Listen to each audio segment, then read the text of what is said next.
Assalamualaikum warahmatullahi wabarakatuh.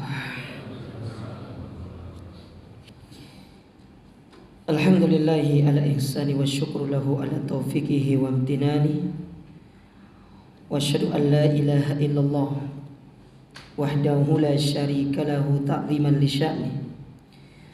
Wa asyhadu anna Muhammadan ad-da'i ila ridwani. Allahumma salli wa sallim wa ala alihi wa ashabihi wa ikhwani.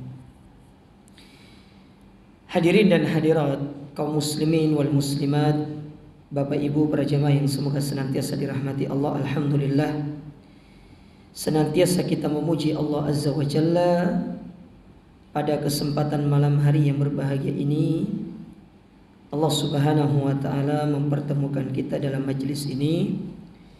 Ini adalah kajian mengganti jadwal yang tidak sempat atau tidak bisa kita isi pada awal bulan, dikarenakan waktu itu kita mengikuti daurah selama 5 hari di Batu. Jadi kita ganti pada kesempatan yang berbahagia ini. Kita masih pada pembahasan yaitu 40 hadis an-nabawiyah dalam masalah mengajak manusia kepada dakwah.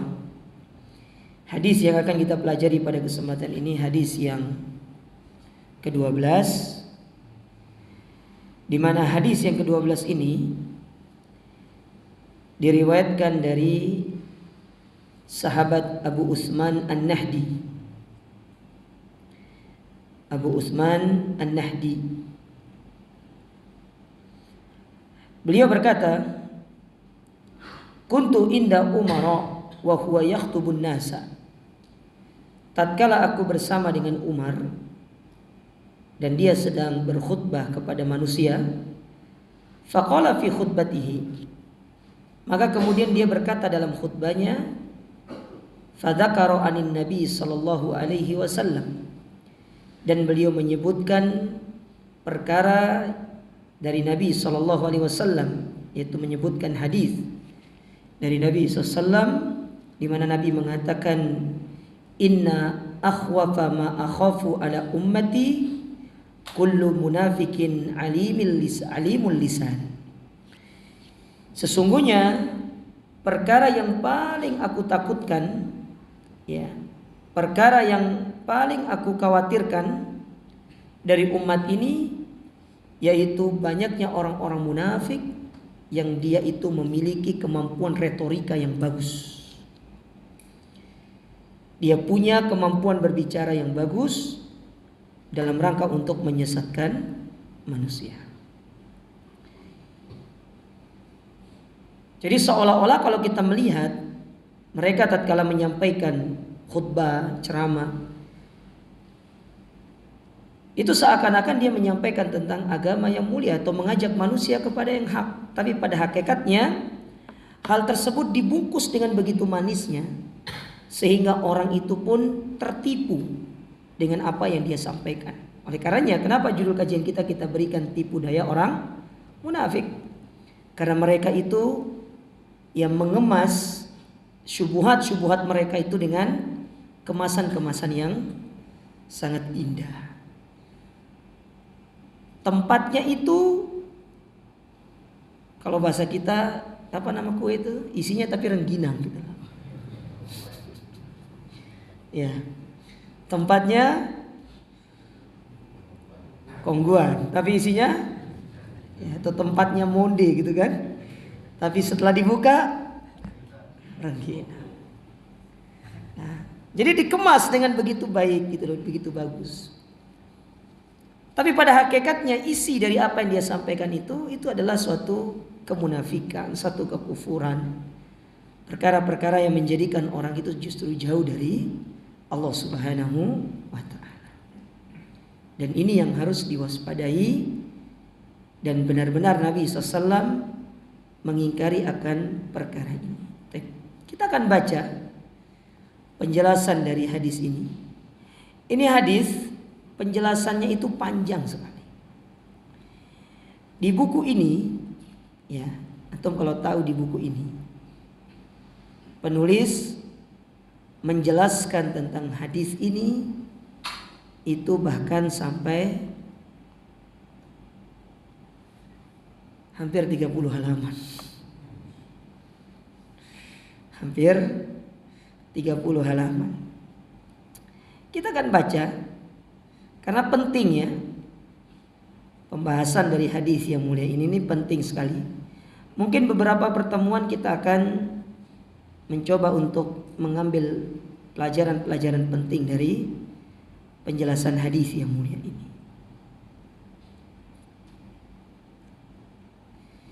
Makanya antum harus sabar. Karena berbahaya. Tipu daya orang-orang munafik ini berbahaya. Dikatakan di sini. Kata penulis, yukhbiruna an-nabiy sallallahu alaihi wasallam fi hadzal hadits anna akhwafa ma yakhafu ala ummatihi kullu munafikin adhara al-islam wal khair. Di dalam hadis ini Nabi mengabarkan kepada kita bahwasanya perkara yang paling beliau takutkan menimpa umat ini adalah orang yang munafik. Dia menampakkan keislaman dan kebaikannya. Wa abtanal kufra waz-zaygha was-su'a wasyarra. Tetapi dia menyimpan kekufuran, keburukan dan kebusukannya. Dia simpan. Dia kemas dengan begitu rapi. Itu tadi kongguan tapi isinya rengginang gitu. Cuma rengginang tuh enak Jawa ya. Apalagi kalau dipakaikan apa? Gula merah kan enak rengginang itu. Itu makanan khas Indonesia loh rengginang. Antum cari di Eropa nggak ketemu Jawa. Sampai sana itu barang impor gitu. Barang ekspor cuma kita beli di sana ekspor. Antum beli di sana, antum bawa ke sini. Tuh kue pakai euro, nggak mau pakai rupiah. Di sini 10.000, di sana 10 euro. 10 euro berarti berapa rupiah Jawa? Ya 1 euro taruhlah mungkin 20.000 ya. Berarti kalau 10 euro 200.000 antum beli. Bayangkan rengginang antum beli 200.000. Antum beli sini rengginang bisa antum beli 1 RT itu. Jadi disimpan. Yamkuru bihim. Tujuannya adalah untuk membuat makar. Wa yugwihim wa yalfituhum an dinihim. Dan mereka pelan-pelan mereka melakukan hal tersebut dalam rangka untuk memalingkan kaum muslimin dari agamanya. Dan orang-orang seperti itu banyak. Mereka-mereka yang seolah-olah berbicara tentang Islam, tetapi kalau kita lihat statement-statementnya, mereka memojokkan Islam, memojokkan kaum muslimin. Seperti orang-orang yang sering berteriak di media sosial, wahai kaum muslimin, di mana hati nurani kalian? Kenapa orang-orang Palestina kalian tidak bantu? Ya akhi, antum kira membantu orang Palestina itu seperti antum datang dari Surabaya datang ke Sidoarjo gitu? Antum kemudian datang dari Surabaya ke Jakarta, antum pergi bantu? Atau seperti yang terjadi di Ambon pada waktu itu, antum datang dari Jawa pergi ke Ambon membantu kaum muslimin? Tidak seperti itu. Palestina itu negara sendiri, kita negara sendiri. Ada kode etik untuk kita masuk ke negara orang, apalagi untuk berperang. Benar. Kita ingin membantu saudara-saudara kita kaum muslimin. Tapi untuk saat ini ada tata cara yang perlu untuk kita perhatikan. Dan itu sudah diatur di dalam syariat kita. Kecuali kalau kita dalam satu khalifah, seluruh negara Islam dikuasai oleh khalifah, beda hal. Seperti yang terjadi di zaman Umar, misalkan zaman Khulafaur Rasyidin, zaman Abbasiyah, zaman Umayyah, kemudian Turki Utsmani, beda hal. Sekarang sudah negara sendiri-sendiri, punya pemerintah sendiri-sendiri. Jangankan itu untuk antum mau pergi perang, antum mau sekedar pergi untuk liburan saja, antum harus ngisut visa terlebih dahulu baru antum boleh masuk. Apalagi untuk perang.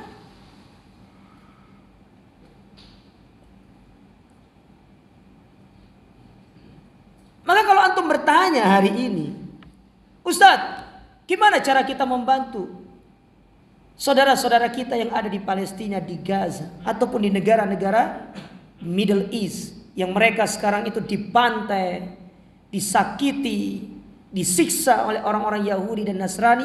Maka saya katakan, jangan lupakan senjata terampuh yang Allah berikan kepada kita. Doakan mereka. Itu cara kita membantu mereka hari ini. Kita doakan. Siapa yang bisa menghalang doa kita kepada Allah Ta'ala?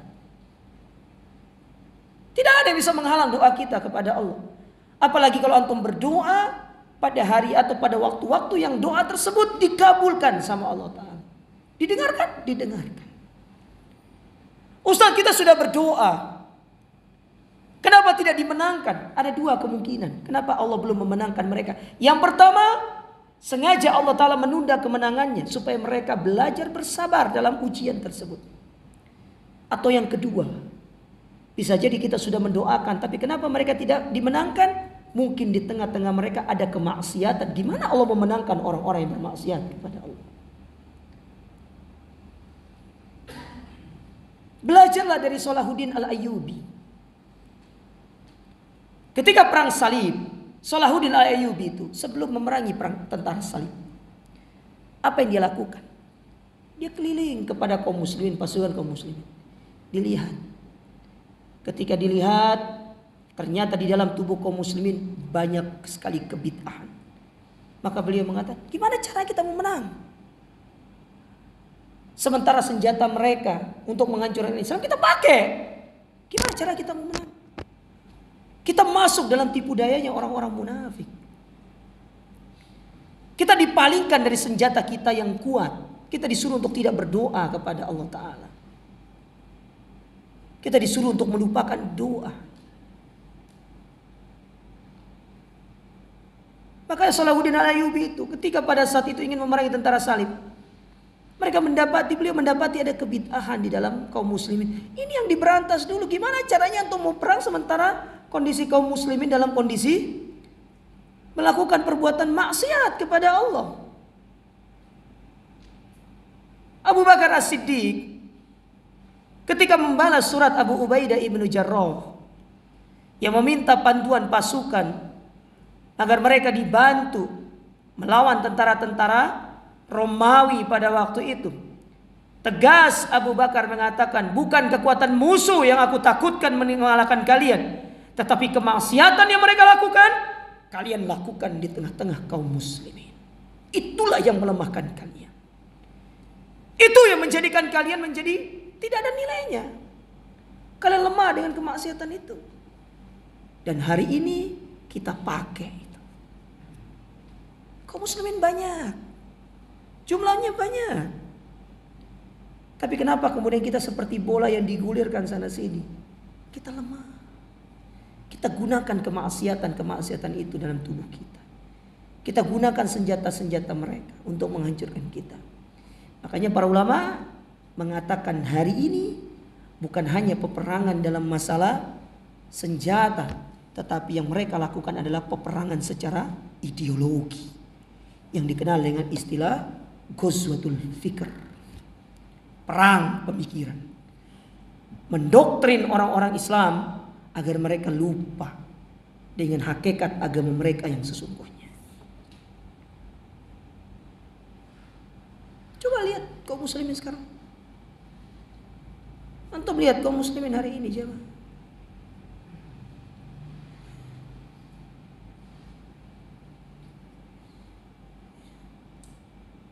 Antum lihat. Kacau kita hari ini. Berdoalah sama Allah. Allah menangkan. Dan yang kedua, kalau antum tanya, gimana cara kita membantu? Antum kasihlah kepada mereka sedekah. Itu cara membantu. Kecuali kalau sekarang antum orang Palestina, KTP Palestina, antum mau balik ke negara antum untuk berperang, saya dukung. Antum balik. Antum meninggal, antum syahid. Antum menang, antum mujahid. Gitu caranya. Ini KTP beratang, ya. KTP ini beratang. Pingin perang di Palestina, lo nggak iso jangan.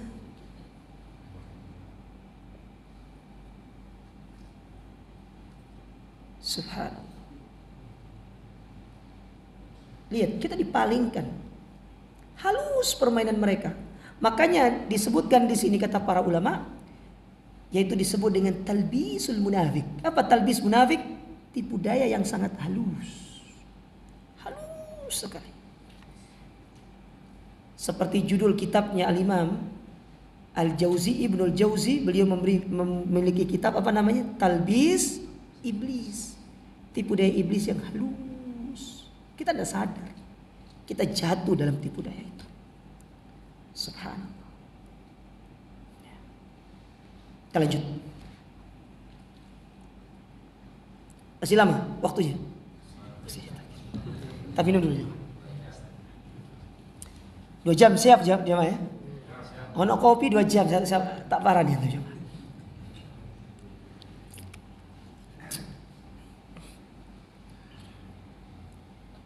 Kemudian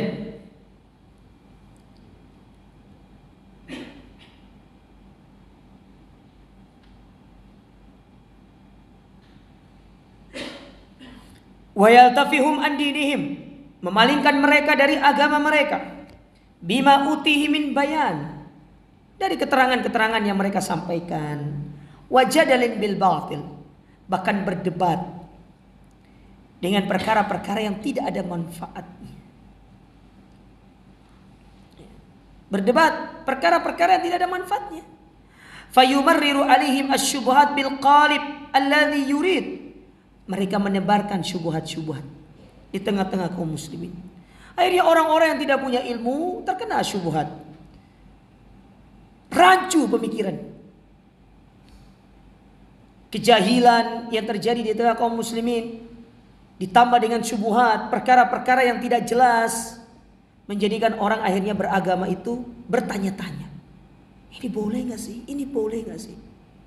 Makanya Allah Subhanahu wa ta'ala di dalam Al-Quran jauh-jauh hari sudah mengatakan kepada kita untuk menghilangkan keraguan-raguan dalam agama itu. Allah kasih triknya, Allah kasih caranya. Allah kasih kepada kita bagaimana cara untuk hilang dari menghilangkan keraguan-raguan itu. Allah katakan fas'alu ahla dzikri in kuntum la ta'lamun. Tanya. Enggak ngerti itu tanya. Apa salahnya kemudian kita bertanya kepada ustadz, kita bertanya kepada guru kita, kepada kiai. Sekarang gampang bertanya itu. Oh, anak nanya ustadz, tapi kepada sohib sendiri. Ya enggak bisa, sohibnya juga enggak ngerti kok. Udah enggak ngerti. Tanya kepada orang alim. Assalamualaikum Ustaz, barakallahu fiik. Izin bertanya. Begini. Jazakallah khair atas jawabannya. Tunggu. Nanti Ustaz akan jawab. Kan gitu caranya. Kita dikasih cara untuk keluar dari syubhat itu, dari keraguan-raguan, dari kebingungan itu. Tapi kita tidak pakai hal tersebut. Kita nggak pakai. Kita lebih suka tanya kepada Mbah Google.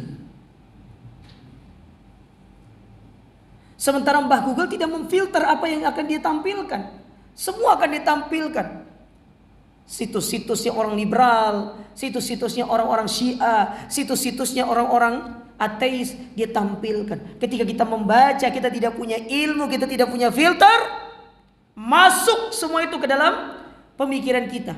Semakin bingung kita. Ingat, saya ingin sampaikan begini. Makom kita itu bukan makom mujtahid. Paham mujtahid? Mujtahid yang dia memiliki ilmu yang banyak, dia memiliki kemampuan yang luar biasa. kemudian dia bisa kemudian menganalisis dalil ini seperti ini, seperti ini. Kita belum punya kemampuan itu. Kita belum punya tingkatan itu. Tingkatan kita itu masih yang baca surat Al-Kafirun bulut aja nang tempat itu. Ya. Wala ana abidum ma abatum wala antum abiduna ma abud wala ana abidum ma abatum wala antum abiduna ma abud wala ana abidum ma abatum. Akhirnya innaka hamidum majid. Pola dia innaka hamidum majid. Kita masih di situ. Ya. Kita belum sampai pada makom mujtahid, di mana mereka mengumpulkan dalil, menganalisis dalil, melihat kepada realita, melihat kepada yang lainnya, lalu kemudian mengambil hukum. Itu mujtahid. Kita belum punya itu. Terus kalau antum mau bertanya, Ustadz, apa syarat menjadi mujtahid? 1, antum harus paham bahasa Arab, bukan hanya aktif tetapi fasih. Bukan hanya antum bisa ngomong, antum paham nahwu, antum paham sorof, antum paham balaghah, antum paham adab. Harus paham. Itu baru 1. Harus paham usul tafsir, harus paham tafsir, harus paham mustalah hadis, harus paham ilmu hadis, harus paham usul akidah, harus paham ilmu akidah, harus paham usul fikih. Ini nggak ngerti. Menyebutkan tentang apa bedanya mustahab sama sunnah, nggak bisa dijelasin. Loh, bukannya sama Ustaz, mustahab dengan sunnah? Oh beda. Dalam pandangan ahli usul beda. Kapan kita katakan ini mustahab, kapan kita katakan ini sunnah. Ada tempatnya. Itu mujtahid. Ya. Kalau kita bukan mujtahid, mustahil kalau kita. Kita mustahil.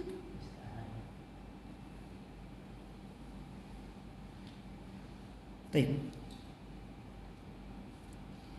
Wa yulabbisu alaihim dinahum. Maka kemudian mereka mencampuri agama ini dengan kotoran-kotoran yang busuk itu. Orang-orang munafik. Fayaqlibuhum anil haqqi alladhi ma'ahum.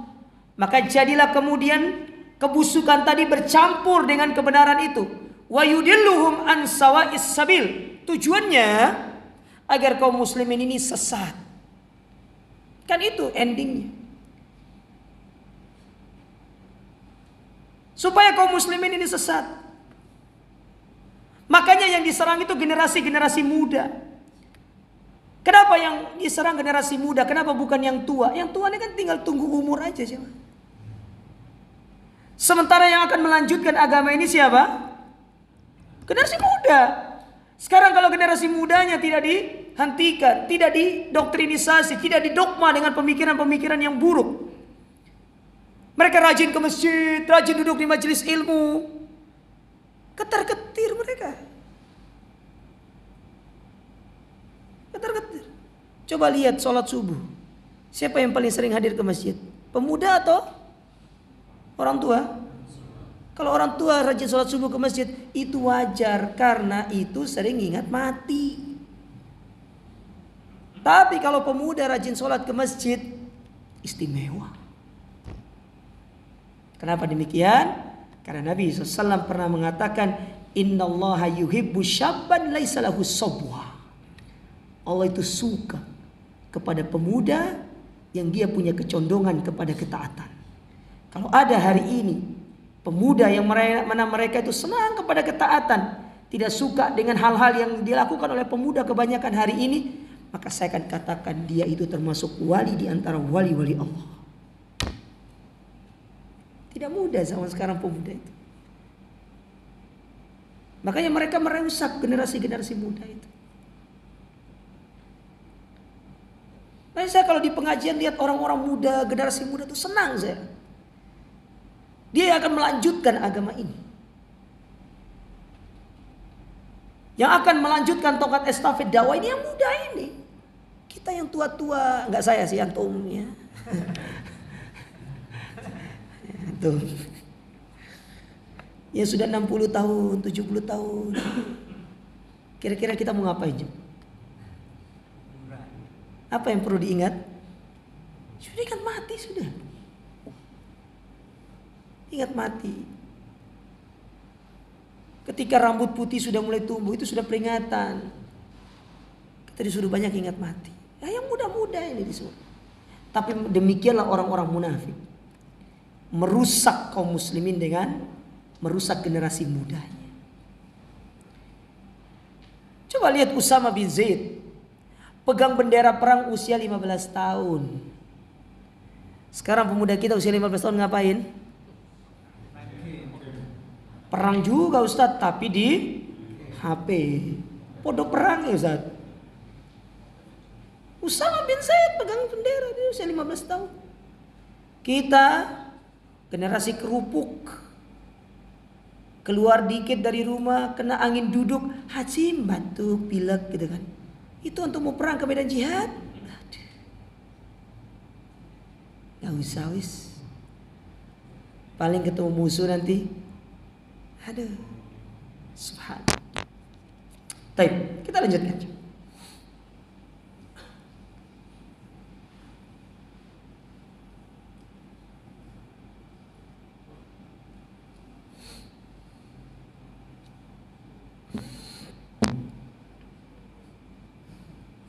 Wa yaftinuhum fi dinihim.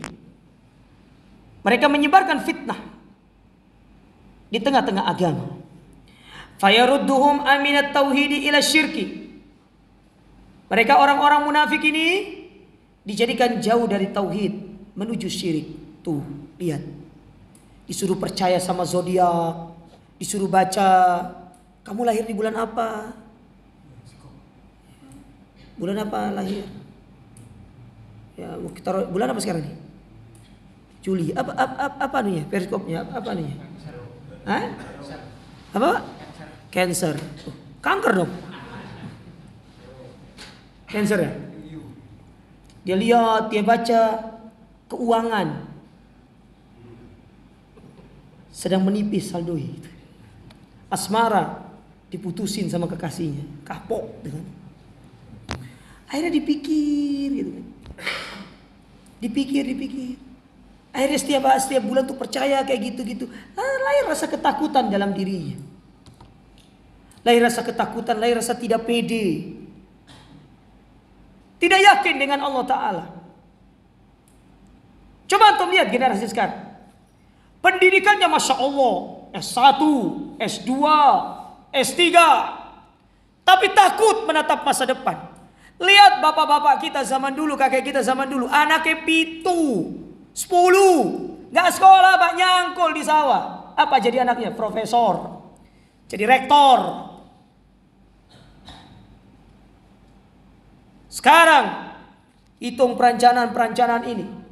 Lupa sama janji Allah Subhanahu wa ta'ala. Seorang pemuda yang siap menikah dibantu sama Allah Ta'ala. Sekarang enggak. Ikut kelas ekonomi, kelas apa? Antum pernah dengar orang seminar ekonomi, workshop ekonomi? Ketika Anda memulai bisnis, hendaklah yang pertama kali Anda siapkan apa coba? Modal. Harusnya sebagai seorang pengusaha muslim, yang pertama kali yang harus Anda siapkan sebagai seorang pengusaha adalah bertawakal sama Allah. Enggak ada workshop seperti itu, Pak. Antum cari.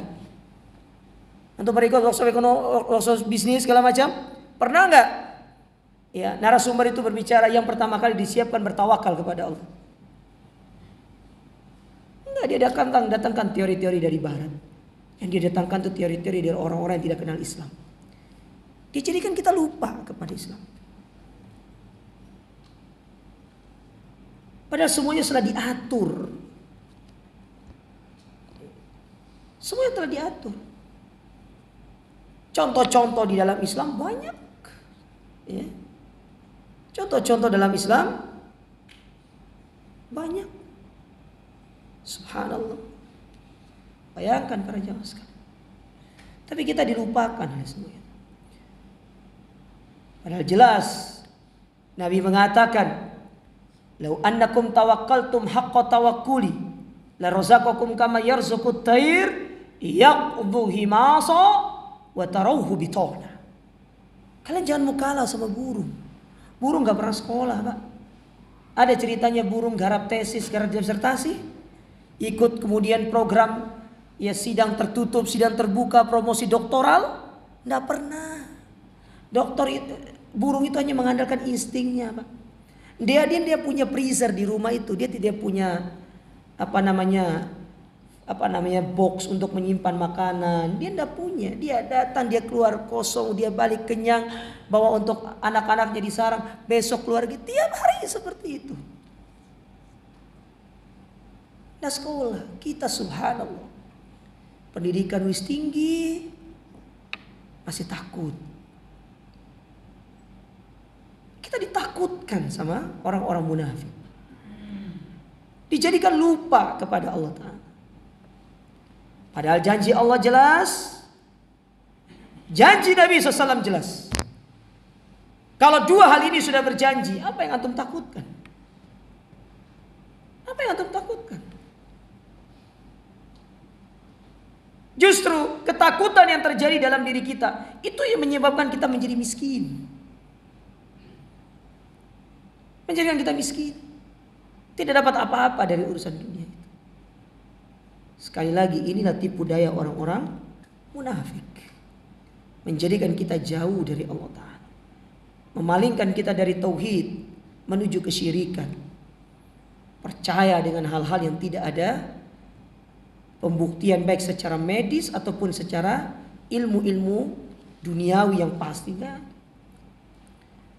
Coba antum tanya orang medis, Pak, ada nggak ceritanya, ada nggak kaitannya antara tidak 7 bulanan dengan lahir prematur itu? Coba antum tanya dokter spesialis kandungan itu, antum tanya, dok benar nggak sih anak saya ini kok bisa melahirkan prematur itu gara-gara tidak 7 bulanan? Diketawain antum sama dokter itu. Kok iso gitu loh. Kita dibodoh-bodohi dengan hal seperti itu. Ya anaknya prematur, takdir dari Allah. Kita sudah berusaha kok. Kita sudah mengikuti saran dokter. Dokter bilang begini. Kita ikuti sarannya. Toh kalau kita sudah berusaha agar anak tersebut lahirnya normal, ternyata harus disesar. Ternyata lahir anaknya tersebut kurang dari bulan yang telah ditentukan. Ternyata HPL-nya sekian. Dokter mengatakan HPL-nya bulan ini sekitar tanggal ini sampai ini. Ternyata lebih maju. Itu sudah takdir dari Allah Ta'ala. Orang beriman cukup mengatakan qadarullah wa masya. Tidak perlu kemudian dia mencari, menyalahkan A, menyalahkan B.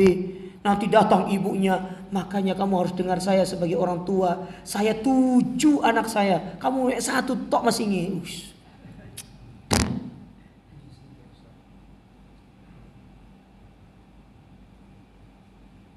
Islam tidak seperti itu. Dirusak. Kita dirusak oleh orang-orang munafik.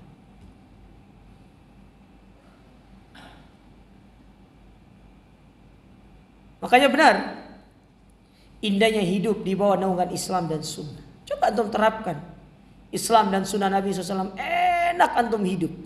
Tidak ada yang perlu antum takutkan. Kemana-mana kita hanya takut kepada Allah. Keluar rumah berserah diri sama Allah. Masuk rumah jangan lupa untuk baca doa. Kita lindungi rumah kita dari syaitan dengan Allah Ta'ala. Dengan zikir kepada Allah. Selesai hidup ini. Punya barang baru, cukup kita doakan, kita serahkan kepada Allah Ta'ala. Kalau di tengah jalan kita mendapatkan satu musibah padahal kita sudah berdoa, orang beriman cukup mengatakan qadarullah wa masyafa'an. Enggak perlu kemudian dia katakan ini gara-gara orang buta tadi, ini gara-gara ini, gara-gara kamu mah kita putar balik lagi. Ya sial kan, nggak perlu. Ya. Golek soto misalkan ternyata tutup sotonya, ya sudah qadarullah. Mungkin Allah menakdirkan kita makan bakso. Ternyata pergi ke bakso, tutup lagi. Bisa jadi kita disuruh makan nasi goreng, rawon misalkan. Datang ke rawon, ente juga. Ya mungkin hari itu antum disuruh berpuasa. Selesai urusan. Orang beriman tuh begitu. Tapi kita kan ditipu sama syaitan.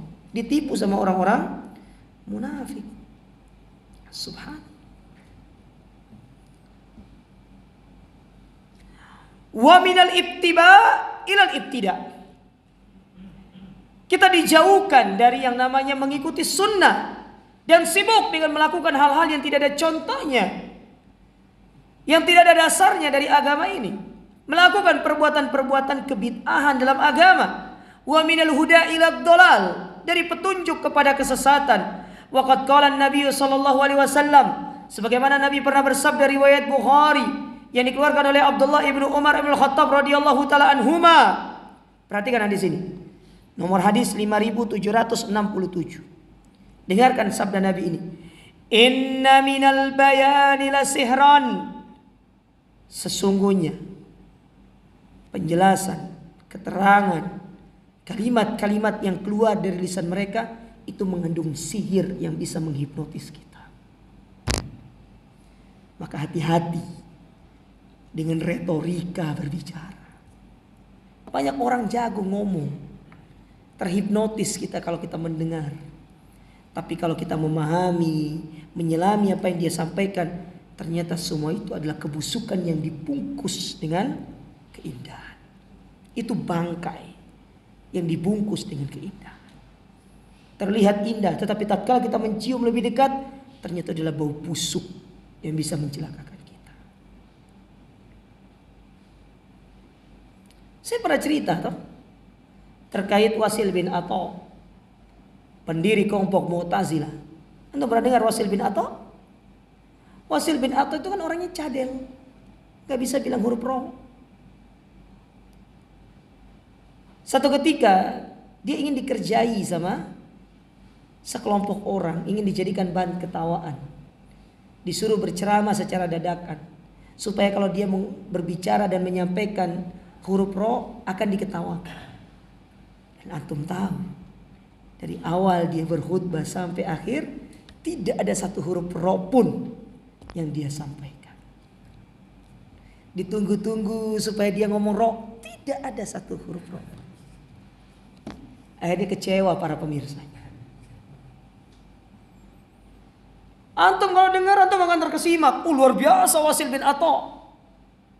Dia berkhutbah tanpa huruf ro. Kita masih mikir-mikir dulu. Dia spontan tanpa huruf ro. Kita kan masih bingung dulu, masih mikir dulu nih. Suruh khutbah tidak ada huruf ro-nya. Kira-kira bismillahirrahmanirrahim itu kan sudah 2 ro-nya. Diganti dengan apa? Nanti kita ketemu kata ini sinonimnya apa? Padanannya apa? Masih bingung kita. Dia tidak. Tapi jagonya dia berbicara. Padahal dia seorang murid dari Hasan al-Basri, namun dia menyimpang. Mendirikan kelompok Mu'tazilah. Kelompok sesat. Yang dia itu mengkafirkan pelaku dosa besar di hari kiamat.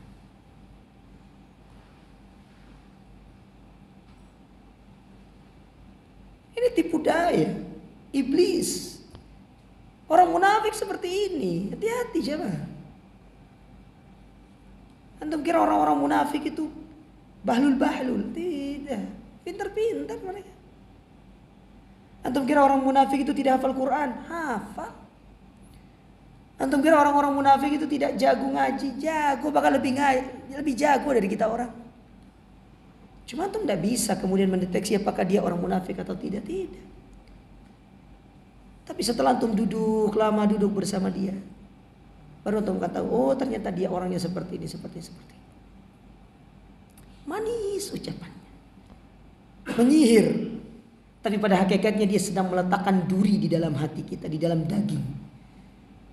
Dan itu akan menyakiti kita. Makanya Abdullah bin Mas'ud mengatakan apa? La tujalis ahlal ahwa. Jangan duduk sama orang-orang seperti itu. Fa inna mujalasatahum mumarridatun lil qulub. Karena duduk bersama mereka bisa menjadikan hati kita sakit. Jangan duduk bersama mereka. Kita duduk bersama mereka, kita ngobrol bersama mereka. Apalagi dengan indahnya mereka membungkus kemunafikan itu, sehingga menjadikan kita sebenarnya kita ngerti, tapi kita mau membantah ilmu kita tidak cukup. Akhirnya pulang ke rumah kita terkena syubhat. Dan syubhat itu kalau dibiarkan lama-lama tidak akan bisa keluar dari hati kita. Oleh karenanya Mufaddal ibn Muhalhal, salah seorang ulama dari kalangan tabi'in, beliau pernah mengatakan, inna sahibal bid'ati idza jalasta ilaihi yuhadditsuka bi bid'ati hadzartahu. Ketika engkau duduk bersama orang-orang seperti itu, orang-orang munafik yang dia secara lembut untuk menyampaikan kemunafikannya kepada kita, lalu tatkala pertama kali kita duduk dia langsung menyampaikan kemunafikannya, kita akan lari. Tapi gimana caranya? Walakin yuhadditsuka bi ahaditsis sunnah fi buduwi majlisihi. Dia bermain halus. Kami loh ngajinya kitab Sahih Bukhari. Kami loh yang kami kaji itu tafsir Ibnu Katsir. Kami loh mengkaji itu kitab A, kitab B, kitab-kitab klasik para ulama, Arba'in Nawawi, Riyadus Shalihin. Kami juga membaca kemudian Fathul Bari, Syarah Sahih Bukhari. Disebutkan kitab-kitab itu. Antum bisa bantah? Tidak bisa. Terus gimana cara mereka bermain? Ya, mereka bermain di balik penjelasan mereka. Dia sampaikan, dia masukkan penjelasan-penjelasan mereka yang itu lembut sekali masuk ke dalam hati kita sehingga kita tidak sadar. Tahu-taunya terkena syubhat.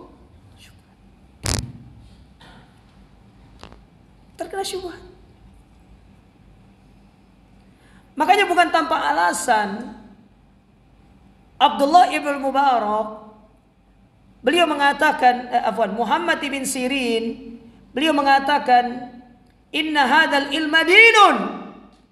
Sesungguhnya agama Islam ini, sesungguhnya ilmu agama itu adalah agama itu sendiri. Fanzur amman ta'khuduna dinakum.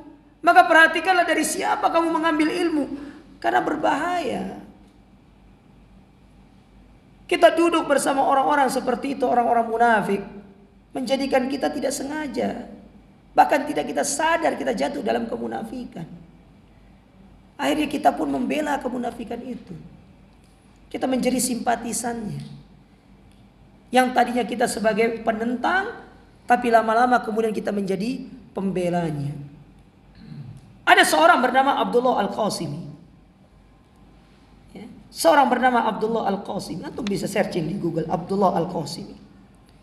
Dia itu dahulu tulisan-tulisannya membantah orang-orang liberal. Bahkan tulisannya sempat mendapatkan penghargaan karena tulisannya bagus sekali untuk membantah orang-orang liberal. Dan antum tahu, di akhir kehidupannya dia menjadi simpatisan liberal dan meninggal di atas dia membela liberal itu sendiri.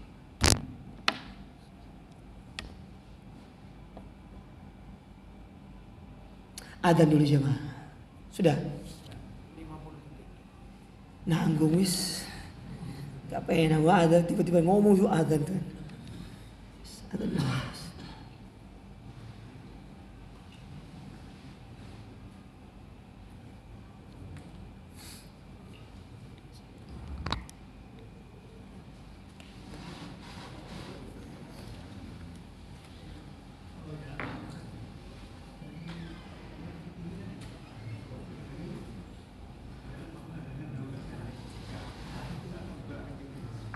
Allahu Akbar, Allahu Akbar, Allahu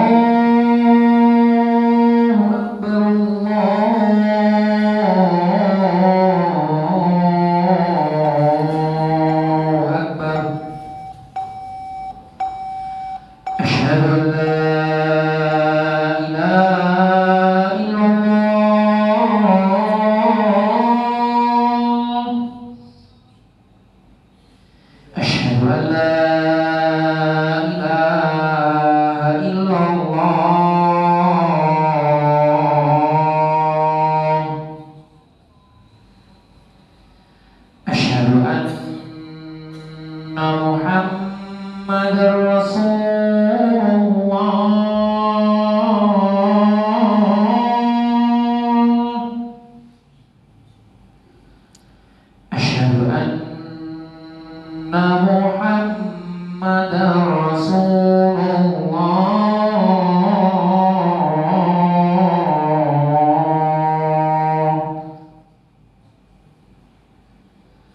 hayya 'ala shalah,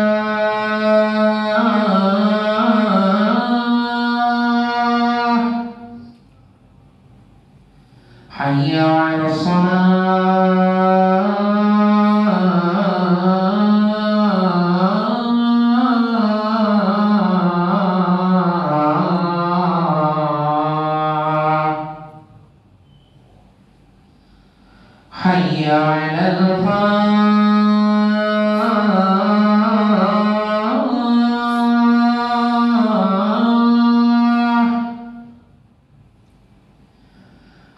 على الفلاح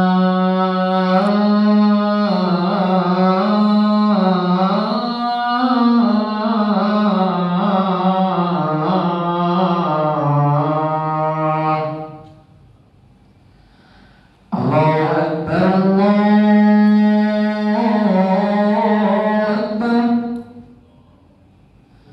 لا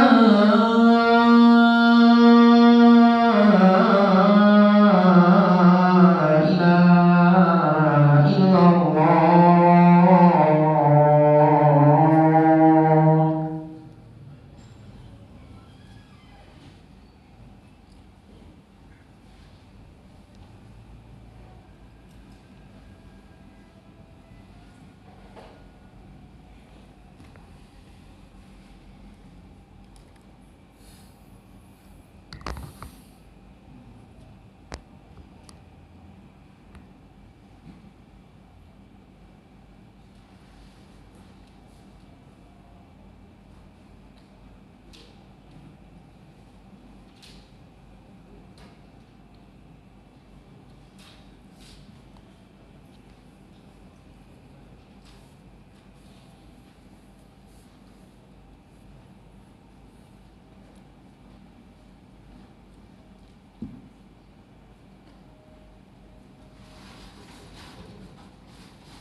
Baik, kita lanjutkan jemaah.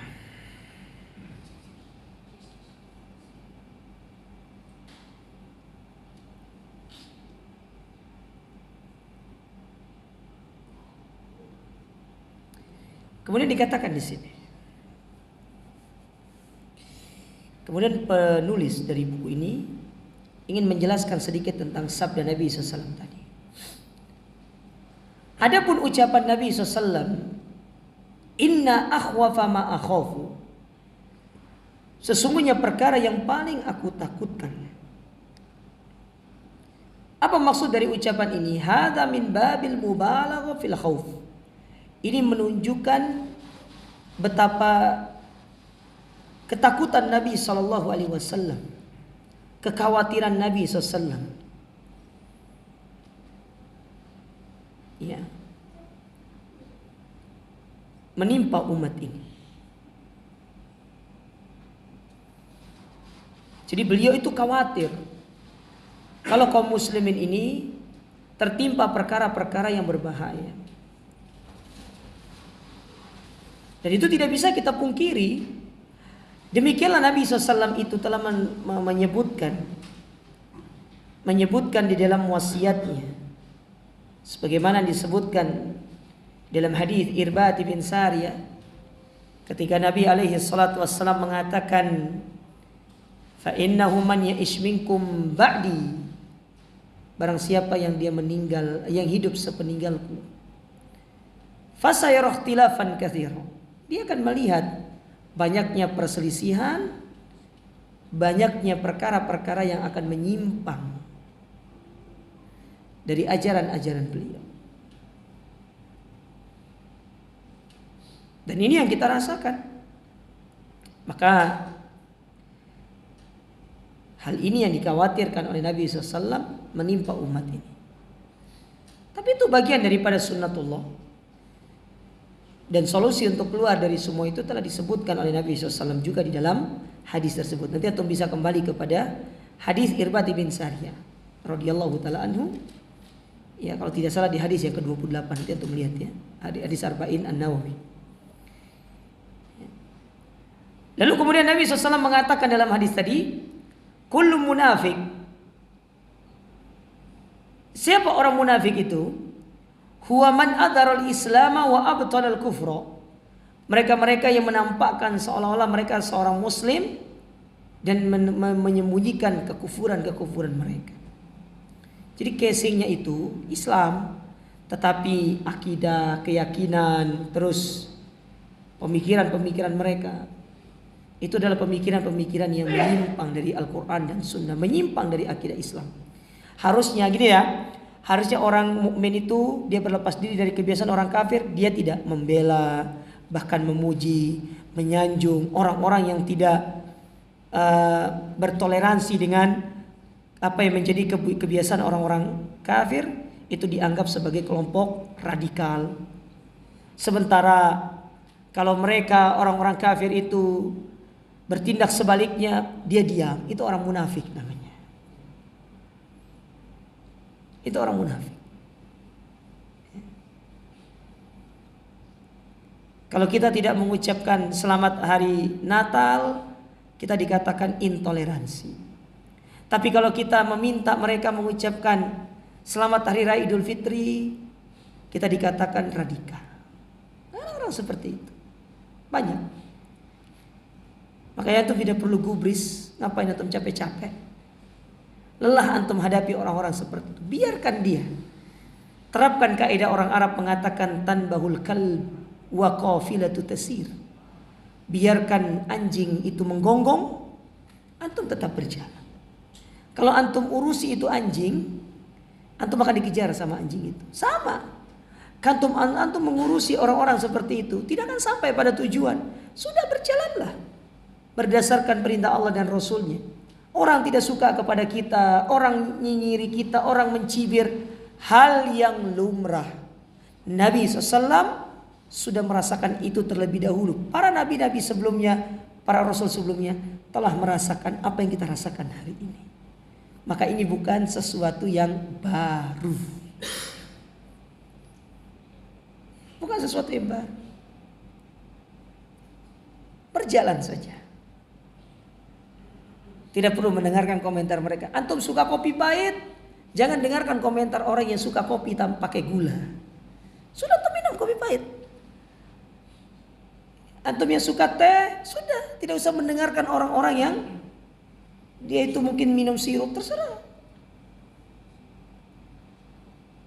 Jangan hidup dalam framing orang. Islam menjadikan kita bebas, hanya tunduk kepada perintah Allah dan Rasulnya, sudah. Wa man yuti'illaha wa rasulah fa ulaika an'amallahu alaihim minan nabiyyin was-siddiqin wasyuhada was-salihin wa hasuna ula rafiqa.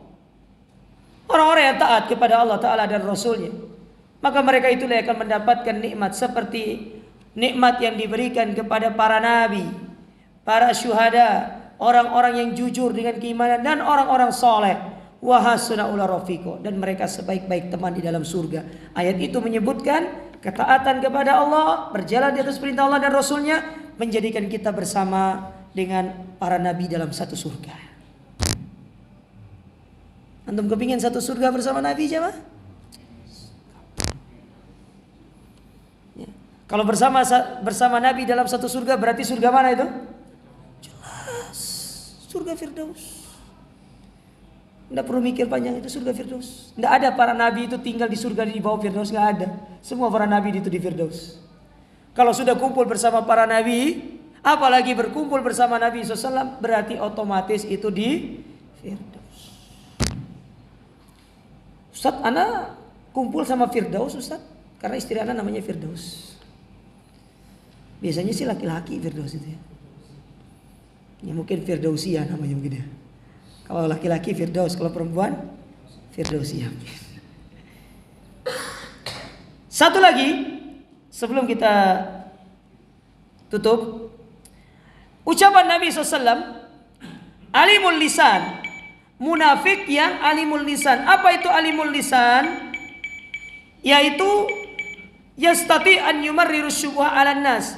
Mereka-mereka yang pandai untuk menyebarkan syubhat di tengah-tengah manusia. Pandai dia bermain kata-kata, bermain retorika, sehingga orang kalau mendengarnya itu terbawa dengan penyampaiannya. Itu namanya alimu al-lisan. Orang-orang yang pandai ngomong. Makanya orang yang diberikan kecakapan di dalam berbicara, kecakapan di dalam menyampaikan, dia gunakanlah pada hal yang bermanfaat. Kalau dia gunakan pada perkara yang buruk, itu menjadikan dia terjatuh dalam perbuatan dosa.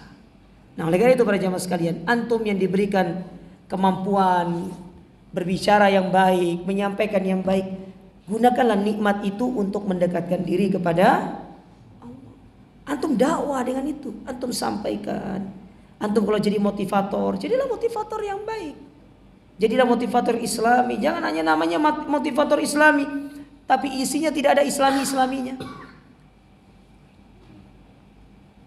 Sampaikan sebagaimana yang telah diajarkan oleh Allah Ta'ala dan Rasulnya. Ya, ajak manusia untuk bertakwa kepada Allah. Ajak manusia ini untuk kembali kepada Allah Ta'ala. Gunakan lisan antum untuk menghipnotis. Sebagai penutup, dulu di zaman Nabi SAW, ketika terjadi sulhul Hudaybiyah, Nabi itu melakukan satu perjanjian dengan orang-orang Quraisy, dan orang Quraisy pada waktu itu mengutus seorang yang bernama Suhail ibn Amr. Siapa namanya? Suhail. Suhail ini kalau ngomong jago, pinter. Kalau ngomong itu luar biasa. Nyampaikan kepada kaumnya, didengarkan. Allah takdirkan dia masuk Islam. Allah takdirkan dia masuk Islam. Tapi dia tidak ikut hijrah ke Madinah. Ketika Fathul Mekah, dia masuk Islam. Dan dia tetap tinggal di Mekah. Ketika datang kabar dari Madinah, Nabi SAW meninggal dunia. Itu kan goncang Madinah sama Mekah itu. Banyak orang-orang keluar dari Islam. Suhail naik ke atas bukit di dekat Ka'bah, berpidato. Dia menyampaikan khutbah, mencegah kaum muslimin untuk murtad, mencegah manusia untuk keluar dari Islam. Setelah dia berkhutbah, dia berkata kepada orang-orang yang ada di dekatnya, dahulu lisan ini aku gunakan untuk menghalangi orang untuk masuk ke dalam agama Islam. Maka hari ini aku gunakan nikmat ini untuk mencegah mereka keluar dari Islam. Itu Suhail ibn Amr. Pakai lisan ini. Jangan kalah sama orang-orang munafik. Kita gunakan untuk menyampaikan kebaikan, hipnotis manusia itu untuk berada di atas jalan yang hak, mengikuti sunnah, berjalan di atas sunnah, mengikuti perintah Allah dan Rasulnya. Karena yang demikian adalah satu nikmat yang luar biasa. Insya Allah kita lanjutkan pada pertemuan berikutnya. Kita masih pada bab ini. Bagaimana saya sebutkan tadi, bab ini 30 halaman. Kita tidak akan baca semua, kita ambil poin-poin yang sangat penting. Karena ada beberapa poin yang perlu untuk antum pahami, supaya kita benar-benar bisa terlepas dari yang namanya tipu daya orang-orang munafik. Wallahu a'lam bishawab. Kita akhiri subhanakallahumma rabbana bihamdika, asyhadu an la ilaha illa anta astaghfiruka wa atubu ilaik. Wa akhiru da'wana alhamdulillahi rabbil alamin. Wassalamualaikum warahmatullahi wabarakatuh.